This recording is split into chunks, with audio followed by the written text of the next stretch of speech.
ఇది it's not about success, it's not about this, it's about conveying a thought to the public.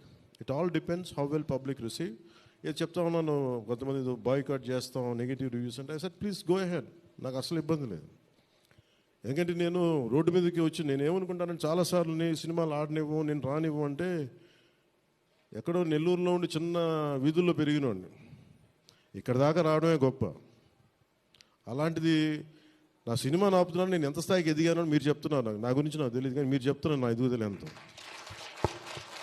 ఎవడో ఒక hero ఒక cinema తీస్తే ఆ సినిమాని మిమ్మల్ని భయపెట్టేంత స్థాయిలో ఉందా? నా మీద కూర్చోబెట్టి ఒక క్విట్ ఇండియా మూమెంట్ ఇదేమన్నా, ఇదేమన్నా క్విట్ ఇండియా మూమెంట్ లాగా బాయ్కాట్ అంటే ఏం చేస్తారు, చేసుకోండి అన్నాను. ఏం ఫరక్ పడుతుంది, ఏమి తేడా పడుతుంది? నథింగ్. ఇవన్నీ చూడకుండా జీవితంలోకి వస్తామా? ఇవన్నీ ఇంతకుమించి మేము చూడలేదా?